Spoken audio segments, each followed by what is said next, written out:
What is Memorandum of Association? What is that you should tell? It's a very important document. Without it, you cannot start a public company. I need to first verify that where there is a company called ABZ or there is no company called ABZ. Only then when I get to know there is no company called ABZ, wherever you want, you can actually go, and in the registration office only you need to get a sign from the registrar, that is a consent from the registrar. This clause limits the liability of the members to the amount unpaid.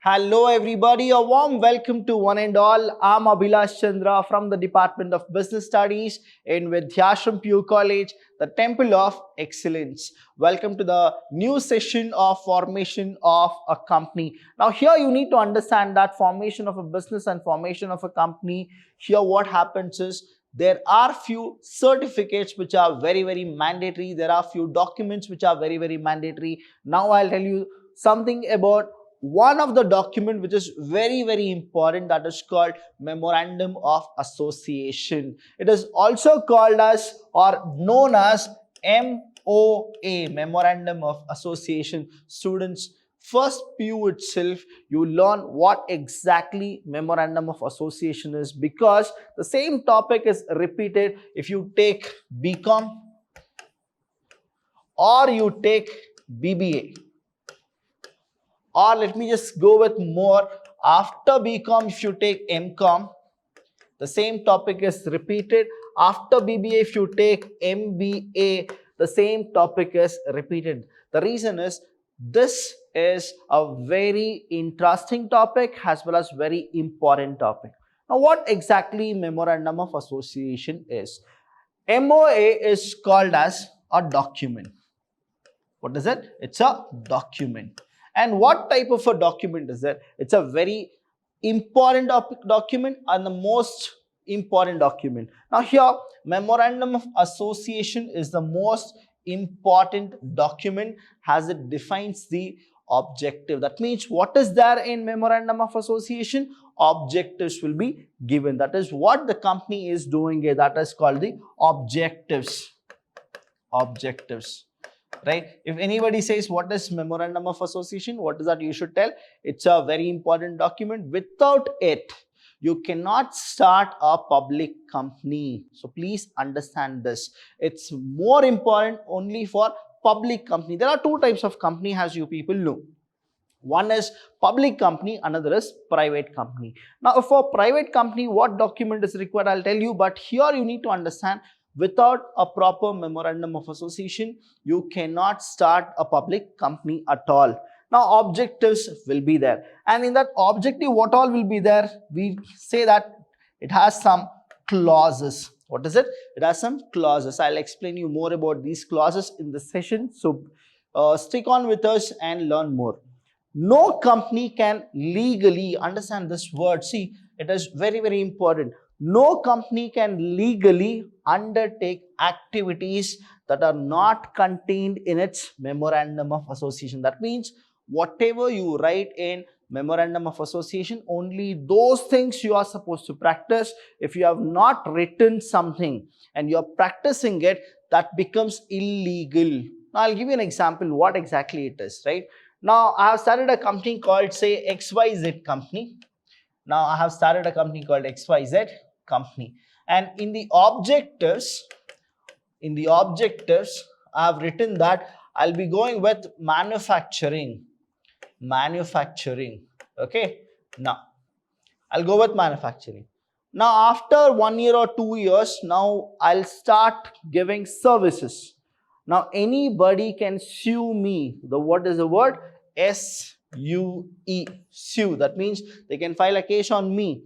And when they check the Memorandum of Association, I have only said that I'll be going with manufacturing, but never I have given a hint that I'll go with services. But here what exactly happens is, though I'm doing a business legally and everything is legal according to the eyes of law, but still I have not written services, so I cannot start my services business at all. That is what Memorandum of Association has a weightage. Next one, let's check the clauses of Memorandum of Association. Now, the way I told you about the clauses, that is, what are the stages, what are the steps, what are the things, that is called the clauses of it. That is the part, right? Part 1, 2, 3, all those things are the stages. The first one is the name clause. The name itself says what? There should be a proper name given, and that is called the name clause. Second is registered office clause. What does this registered office clause means? Where you want to start your company, that those limit you are supposed to choose the registration office, you are supposed to get your company registered. And then the next one is the objects clause, and this is very important because memorandum has only one particular thing in common, that is called objective clause. Next is liability clause. What exactly you are liable to, all these things you are supposed to write.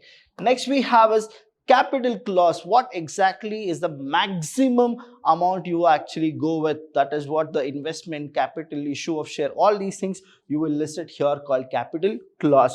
And the last one is association clause. Now, who are the people who are with you and what are the people doing?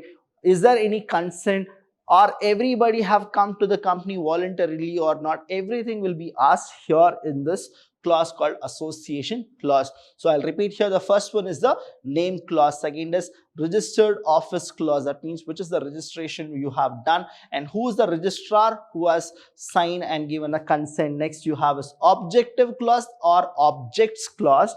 Then liability, capital, and the last one is the association clause. So let's check one by one what exactly the name clause is all about. Now, when we go with this name clause, now we are talking more of public company, not a private company. So understand about the public company features, and then you will able to understand what is Memorandum of Association. Now, when it comes to the name clause, the name, you need to always go with a particular name which is not there in the entire country or somewhere apart.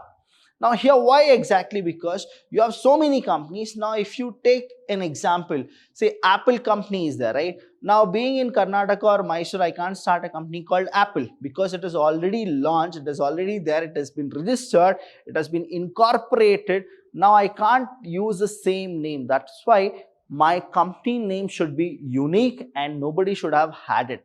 So that is what the name clause says. And here, say example, I'll go with some company called ABZ company, right? Now I need to first verify that where there is a company called ABZ or there is no company called ABZ. Only then when I get to know there is no company called ABZ, now I can go with this name, but this is not confirmed yet. The registrar office, I need to go and I need to ask them that can I take this name? When I ask them, can I take this name, and if they verify and they get to know there is no company called ABZ, only then they give their consent. What is that they'll give? They'll give their consent. Consent. Please use all these words, new words, okay? Consent. That is, they have given their approval, saying yes, you can go with it. Now I'll go with ABZ. Now there is a difference here with a public company and a private company. What is the difference here? Whenever we go with ABZ, right, please understand ABZ PVT LTD. When I go with it, you should know that this is a private company. But if I go with ABZ Limited, now what type of company is it? It's a public company. So that's why I need to always be sure whether I'm going with a private company or a public company.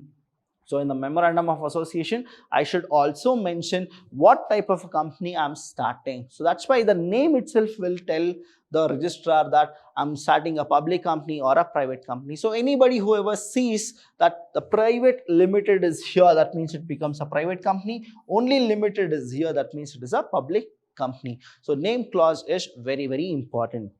This clause contains the name of a company with which the company will be known, which has already been approved by the registrar of companies. Now there is a person called registrar, and he is a person who will go with registration of a new company.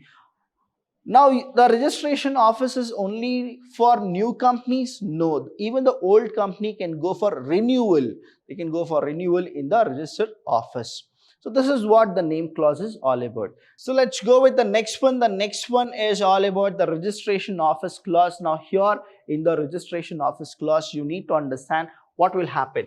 You need to first identify which is the registration office you're gonna go and register your company. Registration. Now when you go for any registration, what are the two things which you should always know is there is a person called registrar, right? Registrar, and you need to get your document registered. So this registrar need to give his consent,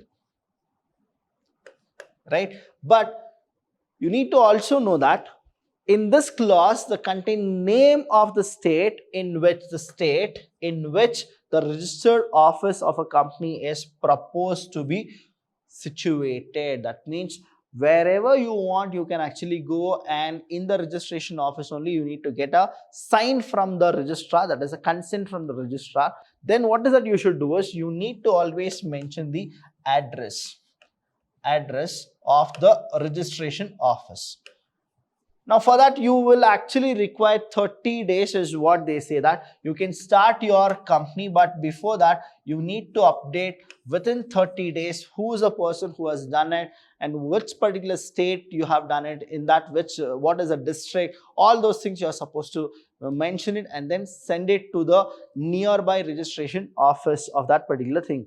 The exact address of the registered office is not required at this stage, but the same must be notified to the registrar within 30 days. Within how many days? 30 days. I have mentioned here within 30 days of the incorporation of the company. Now that means what? Incorporation means you will go with a proper registration, that is called incorporation. If anybody says, is your company incorporated, that means is your company registered, is what they always want to tell. Next is objects clause. Now in this object clause, you will have something called the objectives. Objectives. Now what are the objectives of your company? Now why is that you want to make a company? What exactly it is? Though we know that our main objective or the company objective is to maximize profit, right? Profit. Then they'll go with what? Societal aspect, some kind of a welfare to the business, to the society, all those things. Now objective is the main and very important clause here in Memorandum of Association. If supposingly you have not mentioned that objective but you are doing it, right, then what happens is, though it is legal also, it will become illegal because you have not mentioned in the Memorandum of Association. That's why while registering the documents, what is that you should do is you need to always check what is your objective and what are the things you're gonna do in future. That's why you should always have a long-term goal and then register your company. But whatever you do it, if it is written in the Memorandum of Association, then it can be legal. If it is not, then it becomes illegal. This is probably the most, probably the most important clause of the memorandum. It defines the purpose for which the company is formed. It means what? It gives a proper thing why the company is there. A company is not legally entitled to undertake an activity which is beyond the objects stated in that clause. That means if you have not written, you are not supposed to do it. Now, supposingly if you have not written and you are doing it, what is that you should do is go to the registered office. Again, you are supposed to change it and then you need to renewal the things and then you can come. So even those clauses are also there. Liability clause. This clause limits the liability of the members to the amount unpaid on the shares owned by them. I'll give you an example here, right? I've stated the same example here. I'll give you the same kind of a thing. What exactly it is? Say there is a share, okay? There is a share and the share value is 10 rupees per share. So for one share, you are supposed to pay how much? 10 rupees. And you have taken, say, 10,000 shares or 1,000 shares. See, how much ever you want, you can just take it. But initially what you have done is you have paid you have paid only 6 rupees, right? Initially, how much you have paid? 6 rupees. Now, what is the amount which you are supposed to pay? That is only 4 rupees. How much you are supposed to pay? That is unpaid. Unpaid is 4 rupees. Now, understand what this liability clause says is, we need to know that company is limited liability. Company has a very beautiful merit called as limited liability. Now, liability in the sense they own only little, that is called limited liability. Now, should you pay the total 10 rupees or 4 rupees? If it was unlimited liability, you are supposed to pay 10 rupees. But though you have paid 6 rupees, now the company is there, it is called a limited liability. You are supposed to only pay for the unpaid amount, that is only 4 rupees you are supposed to pay. That is called the liability clause. Now, for example, if shareholder has purchased 1000 shares of rupees 10 each and has already paid rupees 6 per share, his or her liability is limited to 4 rupees per share. They will not go with more. That is called limited liability, and here it will be registered in the liability clause. Next is capital clause. This clause specifies the maximum capital which the company will be authorized to raise through issue of share. Now, the way it is, right? Now, issue of share means what? You will be issuing issue of share,